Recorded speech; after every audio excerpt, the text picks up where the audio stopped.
Welcome back to Talk Tuesdays, the Trail of Champions podcast.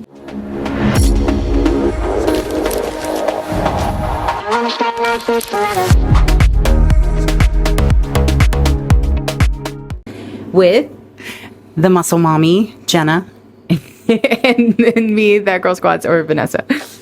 So today is a couple days before Thanksgiving, so it would behoove us to talk about, like, if we didn't talk about like binge eating and holiday anxiety. All the food, right? Oh, what's your favorite? What's your go-to? Do you like Thanksgiving food? Yes. Okay, yes. But like, I'm not really into turkey. Okay. Because it tends to get dry. Bad cookers. You think so? Yeah, maybe. I don't know. I always go for like the mashed potatoes, sweet potato. I make a killer sweet potato casserole. Not to toot my own horn. With the marshmallows? No. With a brown sugar roasted. It's like Ruth Chris. So good. And deviled eggs. Yeah. I was a deviled egg for like somewhat holidays, or for like Halloween-ish. You were deviled egg for Halloween? Yeah. How did you do that? My egg, and I had the devil horns. That's cute. I was like, did you put relish on your head? Like, how does this work? That'd be hilarious. Paprika? Your red hair. It reminds me of like the Blue's Clues. Like whenever the baby. Did you ever watch Blue's Clues? Oh, yeah. And they had the salt and pepper with little baby notebook. Yeah, the paprika. Yeah, little baby. The pepper and the salt and pepper. Yeah. Yeah. Okay, so I guess my favorites.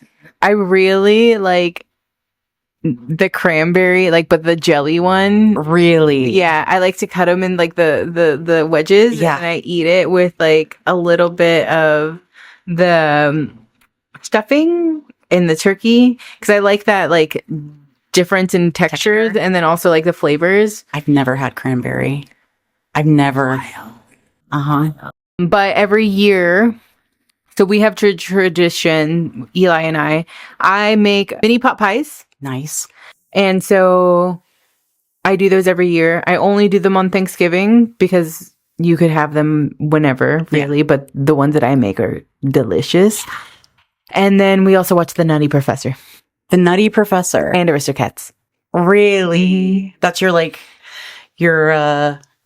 what tradition that y'all do? Mm-hmm. Okay, so I always do Thanksgiving. When I have my kids, I'll be in the kitchen for like 2 days. Cool. Yeah, and I cook. Well, even without them, because we do, it just depends on the year. But when I do prep a whole Thanksgiving dinner, I'm in the kitchen for 2 days, just cooking. It is my favorite time, and I'm not going to lie. I always, whenever I cook for like big meals, I have to have my glasses of red wine. Mm-hmm. I swear it makes my food taste better. What kind of red wine? Cabernet. Okay. It just makes me, I don't know. And I don't measure anything. Mm-hmm. I'm like, just feel it. A little bit of that smell and see like little paint. A little ratatouille vibe. Yeah. The red wine's at the top. Yeah. It's hilarious. But it's my favorite. And then the next day, Christmas. I have the Christmas tree. We go out. We decorate. It's my favorite. Christmas is my favorite. Mine too. Yeah? Mine too. Oh, we're going to have to do some things. Yes, we're going to be doing some things. Yeah. We're going to be doing some things. Maybe we could do like a gingerbread house while we talk. Oh. That'd be fun. Yes. We can do that. Or decorate gingerbread cookies or something. Yeah. Silly. But yeah, the holidays are literally my favorite. I'll have my boobs by then. Ooh, fun. That's going to be so exciting. That's so exciting. But yeah, I knock over the gingerbread. Get used to that, guys. It reminds me of like have you seen White Chicks? Yes. Whenever he falls into all this stuff and it falls over. The gingerbread's like, not my gumdrop buttons. You break them. I love it. Yeah. Okay, so all this amazing food, right, can be easy to binge and can be detrimental to our goals. Mm-hmm. My good rule of thumb that I tell a lot of my clients is before you go out, if you're going to go out, have a protein shake because protein will keep you satiated and it'll prevent you from overeating. So to go in with something instead of being ravenous, because when you're really, really hungry, that's when you tend to overeat. And I also think trying to balance goals with moderation and enjoying life, especially around the holidays, because if you're not on prep. If you're on prep, you got to be strict. Yeah. You have to be. But if we're not on prep and you're just trying to not put on too much of that holiday weight, that's my top go-to is like have a protein shake so you're not extremely hungry and then you're like, it's like, ugh, you feel like crap. Yeah. And then, when you serve your plate, just do small portions because typically you don't need to eat as much as you think you do. And my other rule of thumb is stay away from cheese and dairy. And minimal sugar because that will cause inflammation and bloating. So those are my little tips and tricks that I've learned over the years. Protein shakes, but not like necessarily protein, like foods, like whole foods. Well, because you're probably going to go and enjoy turkey, etc. You could probably, have like 2-3 ounces of like say chicken, but that would just be my quick go-to because it's also liquid, so it'll kind of help coat you a little bit more and create that fullness. It's like when I'm hungry, I drink lots of water. Yeah. Because it fills that space. Yeah. So that's my go-to. Also, something to kind of consider is movement in the morning. So obviously, if you're going to a lunch, you can just get up a little bit earlier and like maybe go on a walk around the neighborhood or do your cardio, or after you eat, get some movement after, go on a family walk. Yeah, or just make it reserved for that meal. Don't allow it to bleed into 3 days or a week. Yes. Yeah. So have your meal, like enjoy, work up to that point, make it your like reward meal in that regard. So that way you're not, like you said, it ends up being a 4-day binge because you're going to all these holiday parties, etc. And don't take the leftovers. That's a good point. Yeah. Because that's what, or like, if say you're hosting, like make everybody take all the food because then you're playing with fire. You're playing with fire. Absolutely. Great point. Have you ever dealt with binge eating? I could say like after a show, yes, but not in regards to like, I've heard other women, like I've heard of women like really like blacking out and like just shoving and not knowing what they ate. Yeah. So not in regards to that, but yes, I have. When did you know, like, when is a trigger? Because some people are, like, obviously oblivious, right? Or can you ever pinpoint whenever there is a trigger or anything? I mean, it just, like, acknowledge, I don't know, like, not off the top of my head, no. What about you? Yes. I know that, like, not all triggers are built the same, right? So, like, if... Like, I could be stressed out with work. I thrive under stress whenever it comes to work type of stuff. But there's also different types of stress. So, like, maybe that is family drama. Yes. Okay. And that one will trigger me quite a bit. Because then I'll start getting anxious, like, whenever I know that I'm having to go and be with those people. Or... Same thing with like very toxic clients. Like I know I have to be there. So then I just kind of like soothe myself and I've gotten better at it, but there has been those things. It kind of goes hand in hand with like that imposter syndrome of like, well, I'm not good enough. I'm not going to do good enough. I'm not whatever. So I'm just going to like throw the baby with the bathwater, like, kind of thing. Is that I'm just like, let me just like sabotage. We have this saying that we heard, and it was just like, people will jump off of a 5-story building because it's not going to hurt as much whenever you jump from a penthouse. And it's just because like you're trying to get out and like you're trying to self-sabotage before you have to like, before you fail from the very, very top. Right. Right. Yeah, that makes sense. Well, and through you talking about that, I wouldn't say I would traditional, because I hear when I've heard other people talk about binge eating. It's like, well, I've never experienced that. But whenever I've been in a toxic relationship before, and whenever that was going awry during one of the thousands of bad moments, that would be my first go-to. Like if I felt bad, it'd be like, okay, let me get a cookie or whatever. Or then it would turn into a pint of ice cream, that kind of thing. So in regards emotional state and getting a hold of acknowledging like, oh, this is what it is. Yeah. And then I also think that there is a point, like whenever I was younger, whenever I would over-restrict myself, like basically starve, and then I would just go on the binging brigades because I'm like, well, like now I'm hungry and I have this like empty pit that I just need to fucking fill. Yep. And then that's whenever it comes to yo-yo dieting, and that's why we try to find that balance. Like obviously, like if you're bodybuilding prep, that's way different. Way different. That one is structured. Yes.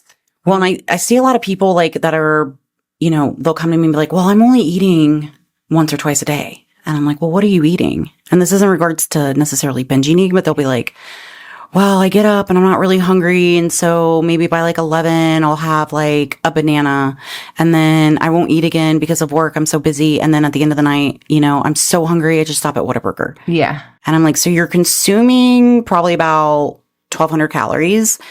And you're not feeding your body all day. So your body's essentially in like survival mode. And so even though you're only eating 1,200 calories, your body's holding on to all of that. And then it's also like not every calorie is built the same. So like whenever it's like super high saturated fat, like as far as like fried shit versus like well-balanced meals. Yes. Like the basic premise is calories in, calories out. But what are those calories consisting of?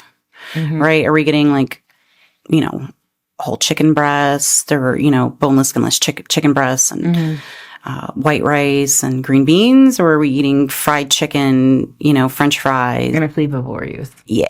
And so it might be the same calories, right, over the course of a day, but the content is very, very different. Yeah. And then there's also like, there's those people that are eating all of the quote unquote healthy things. Like, oh, well, I had a protein bar and I had like an acai bowl, but then the acai bowl has like 1,700 calories with like over 140 grams of protein and then like another 50 fat just in that one acai bowl. But then it was healthy. Right. And then they're wondering why they're not getting to their goals. Yep. And it just takes time to learn over, the course of experience. Yeah. And knowledge. Knowledge, like, yeah. Gaining more experience. Yeah, for sure. So we talked a little bit about like, obviously the people that are starving themselves or whatever, like maybe it is them getting off of a contest prep. And then we need to talk about like reverse and like the importance of a reverse and like why it is healthy to increase your calories. Yes. So I am a fan of after the show to enjoy yourself for a few days and then to stick with cardio now. Like previous me would not do this, but stick with cardio and get back on a diet and then occasionally enjoy yourself. The peak when you're on stage is not Sustainable. It's not sustainable for most people. There are people that are naturally leaner. And I would even argue that for those people, it's even more important for them to get those macros back up as quick as possible, safely, right? And in a safe, like in a proper way where you're not eating just a whole bunch of crap, but in order for them to put mass on. So somebody like me, after a prep, if I eat a couple of times, like I tend to blow up very quickly. It's kind of like a balloon fills, and then I pop, and then I start to deflate. So I tend to get a lot of shock, and people, I can see it behind their eyes. Like when they see me, like 2 weeks after show, they're like, "Holy shit!" Like, sure to put weight, and I'm like, "Yeah, I'm up 18 pounds. Like I'm proud of it." Yeah, I'm like, "Oh, up 18 pounds." They're like, "What?" I'm like, "Yeah, I'm eating again. Doesn't mean I'm going off the rails, but that's just how my body responds." And that's what happened this time. I went, popped. I was up, I think, 15 pounds, and then since this diet with Chris, I'm already down. I'm only up 8 pounds from stage. But my body I hold water. I am a water buffalo.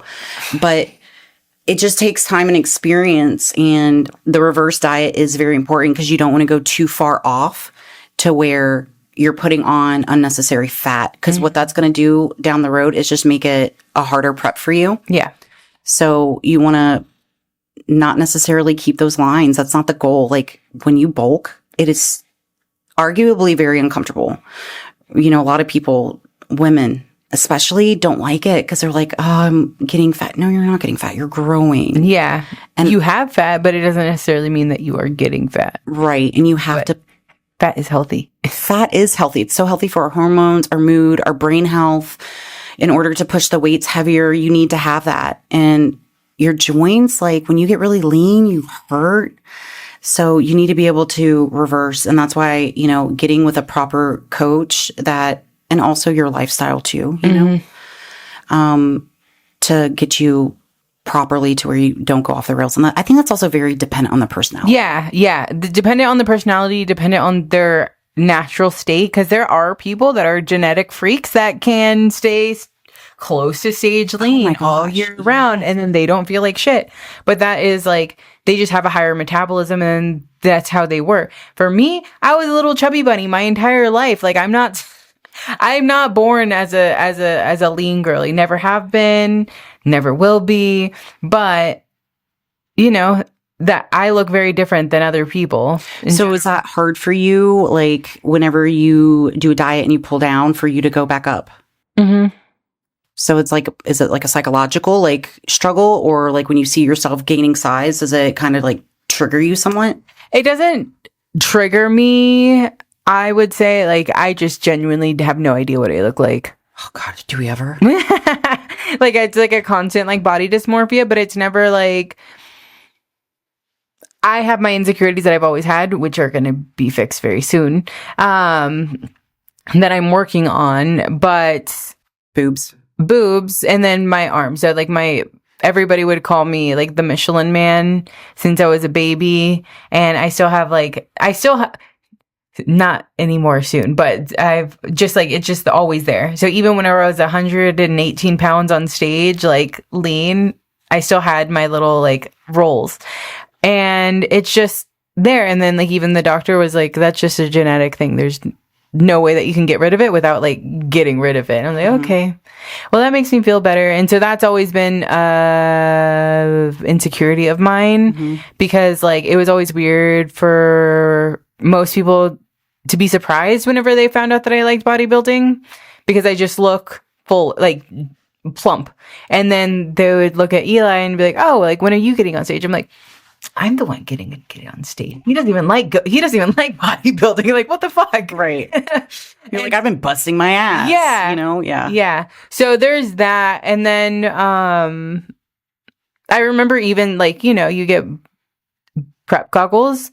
And so even whenever I was like itty bitty, I just saw myself the way that I am now. Right. You know? Yep. And I think that's what a lot of competitors, you feel one day, even one moment, you'll wake up and be like, oh, I feel super lean, typically always in the morning. Yeah. But even so, like I'll catch myself in some certain light and I'm like, oh yeah, that looks great. And then another light, I'll be like, oh, I'm so tiny, or like, oh, my quads don't look good, or whatever. But I don't think that ever goes away. Yeah. And it makes sense, because you're always looking at yourself, and you're your worst critic, and you're always going to see the negative parts, you know, and you don't see the changes the way that somebody that hasn't seen you in a year, like, oh, fuck, like, you look different. Yeah. And you're like, well, and here's a funny thought. I thought about this recently. You will never see yourself the way other people do. Like you can see a video of yourself or a picture of yourself, or you know, your reflection, but you can't walk around your body. Yeah. And see, you know what I'm saying? Yeah. So I think that's also good why you should have a coach. Because they can see you. You can't see yourself objectively. Yes, objectively. Yeah. So you already kind of talked about it, but like, do you feel like there's an obligation for you to look a certain way at all times, especially as an Olympian? No, I refuse to fall into that either. Because I think for a lot of women, they have that fear of getting bigger, and I get super excited about it. I actually feel my best when I'm my fullest. It's when like we all add fat it all like it comes down. And so we all have our like struggle, like our last places where we hold fat. And then in reverse, we have places where it adds last. And so everybody's different. So for me, the last place for fat to go to is my stomach. So like when I start to get pudgy around my lower abs, that's when I know like I've capped out and I need to start pulling back. But I feel the best when I'm full. I feel feminine and soft and powerful in the gym, out of the gym. My clothes are tight. It's hard to breathe. But it's, you know, even like tying my shoes, I'll be like I get big. Yeah. But I want women to know it's normal. You don't get that big, but okay. I capped out at 180 last year. You're 5'4"? 4.5. Yeah. Yeah. 180, and I'm about 140 on stage. So 40 pounds, like 30 to 40 pounds. We're the same exact height? I think, yeah. That's wild. Okay. Yeah. I was an itty bitty thing. 118? Yeah. Yeah. When I first hit stage back in 20, whatever that it was, I think I was 122. So, yeah. You just keep growing. But yeah. I want women to know it's normal. Like, you have to grow. You got to eat. And it's healthy. It's not good. Like, you'll start losing your hair. You'll have that mental fog. You won't feel good. And then you don't realize that you feel like shit until you stop feeling like shit. Yeah. But other competitors, they do it their way and they don't like to get too big. And I respect that too, because they also understand that it makes for a harder prep. And that's okay too. But I have learned to trust the process. But I've also, like learned I can't get I say get sloppy. Like, you don't want to get too sloppy. Yeah. Yeah. Little sloppy joes. Yeah. Do you have any reverse don'ts? Reverse don'ts. Don't eat like shit just to eat like shit. Yeah, like mind that. Be very careful with that. And then, I don't know, I'd have to, do you have anything? Because as you talk, I might think of something. Yeah, I feel like one of the biggest things is not to compare yourself to other people's diets, especially their reverses, because there's some people that can increase their calories by 1,000 calories and be completely fine. Yes. I am not that girl. I cannot have a high fat diet. Otherwise, I will blow up and my stomach will like, just like my body likes to hold on to fat. Like, high fat foods, like if you give me a eggs benedict and a hollandaise sauce, like I will literally shit my pants because I cannot handle that much fat at one time. So literally, like, that's just me. You got to figure out, right? You won't figure it out until you shit your pants. Not doing that again. Nope. No. So it happened. Okay. I remember there's this one time I was living in Campbell at the time, and I was living with Carl. He was one of my roommates. I've had very few roommates, and so Carl and I lived together. And we did brunch, and then I went to the gym. And did you take pre-workout? I don't remember. Okay, maybe. That I do not remember, but I remember getting out, and you know how you get those bubble guts? Oh, yeah. And they hurt. Oh, yeah. And you start to sweat a little bit? Yeah. And they're like uncomfortable. And I remember parking at the very end of the parking lot because I just wanted extra movement, because it's like, I just feel like shit. Like, that's what you needed. Yeah. I just feel like shit. And I get out of the car, and I literally just like, I had a fart, but it was a shirt. And I was like, fuck. Well, I'm not going to the gym. Luckily, I had like a hoodie that I was able to like put around. I remember going to like the Shell that was right by my place, left underwear in the bathroom, and then, went home and then like ran up the stairs and like, I have my period. I gotta change. I changed and I like went back out. Carl's like, all right, dude. Yeah, he didn't care. He didn't know what was happening. No. I had that same instance. It was with my kid and my ex, the father of my kids. And this was not me in a prep diet or anything. And we were big drinkers. We drank the night before. And this is when I did not live in San Antonio. We decided to go to San Antonio. We go out. everybody knows I love wings. So we go out and have wings. And so after wings, we're walking through a store and it was like both of us. We were like, I have to use the bathroom. And he's like, I do too. And I'm like, no, I have to go. You take the daughter. You take our baby. And he's like, no, I got to go. And we're both racing to the bathroom. Right? And I've got the shopping cart with my daughter in the car. And he takes off to the bathroom. And I'm like, no. And I'm like, I got to go. So like go into the bathroom with her. And I didn't make it. Oh, no. I did not make it. And afterwards, I came out and I was just like beet red. And I was like, well, at least you were like somewhere you can get clothes. Yeah, but my poor daughter was sitting in the stall in the shopping cart because I had to go in the handicap with her. She was like sitting in the cart in the stall staring at me like, what are you doing? And I'm like, well, yeah, she was too little. She didn't know. You just did it last week. So Like 3 minutes ago. And then afterwards, I was like, the only way I can recover from this is we have to go to Victoria's Secret right now and I have to buy all the sexy lingerie. Yeah, I got to feel better about myself. That was my only remedy. I was like, we're going right now. And he died laughing. I was like, don't ever whisper a word of this. No, it's going to be on the internet. Yeah. I have another story.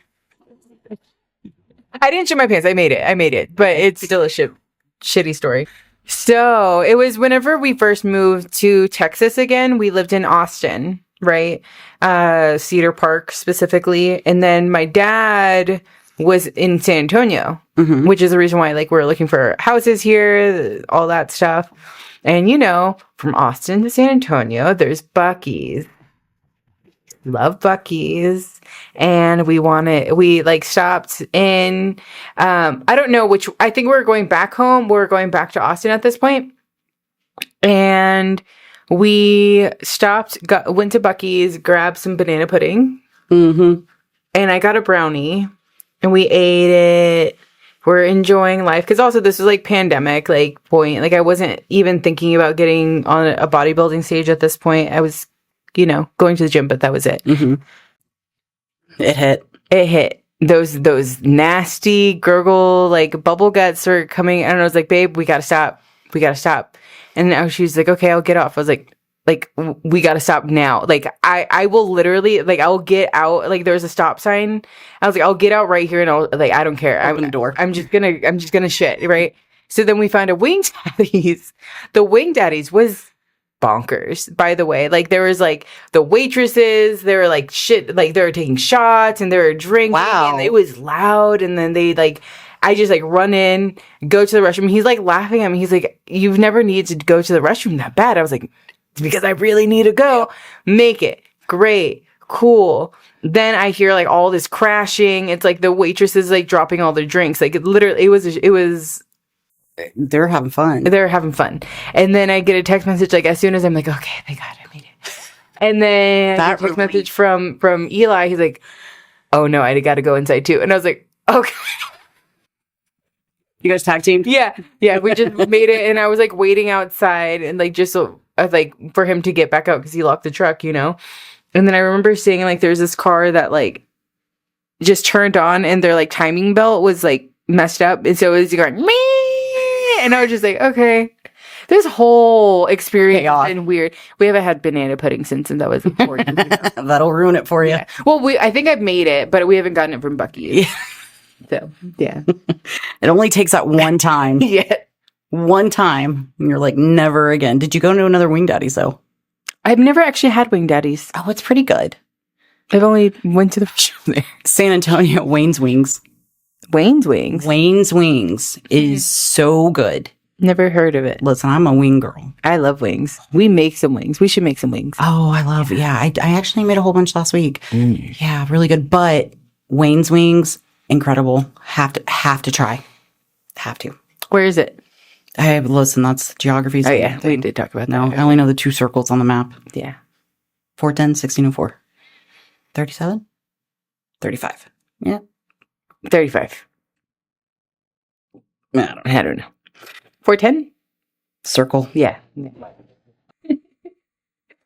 Well. Can you tell that we've been...